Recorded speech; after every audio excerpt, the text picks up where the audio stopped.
Question देखते हैं 14 number का रहा है कि 0 और 50 के बीच विषम संख्याओं का योग ज्ञात कीजिए। तो 0 और 50 के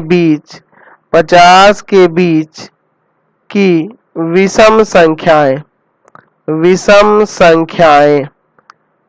संख्याएं कौन कौन सी सकती है इसके बीच में? तो हो जाएगा आपका 1 होगा, अच्छा और क्या होगा, 3 होगा, 5 होगा, 7 होगा, ऐसे करके कहां तक होगा, 49 तक होगा। यानी यहाँ प्रथम पद जो है आपका 1 दिख रहा है, डी का मान हो जाएगा A2 माइनस में A1, यानी कि डी बराबर आ जाएगा 3 में से 1 घटा देंगे यानी 2।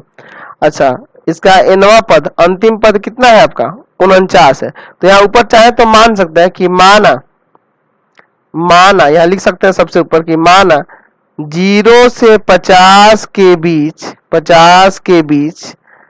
n विषम संख्याएं हैं, हम लोग n मान लेते हैं, ठीक है। यानी कि ये जो अंत वाला जो है वो an का मान हो जाएगा, है ना। 49 जो होगा वो आपका an का मान हो जाएगा ना, ये समझ रहे ना बात को। इसमें कितनी संख्या है, तो n विषम संख्या है, तो ये अंतिम वाला जो होगा an का मान हो जाएगा।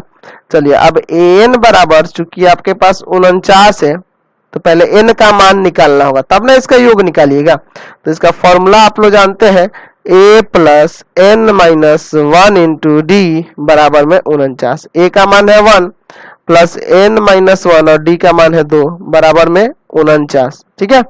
चलिए एक को उधर ले जाके घटाते हैं यहाँ से, तो n माइनस 1 इंटू में 2 बराबर हो जाएगा 49 माइनस 1, n माइनस 1 इंटू में 2 बराबर में आ जाएगा 48, यानी कि n माइनस 1 बराबर हो जाएगा 48 और बट्टा में 2, कितना बार कटेगा, 24 बार में, यानी n बराबर आ जाएगा 24 प्लस 1, यानी कि n का मान क्या आ गया, 25। यानी टोटल कितने पद है, 25 है।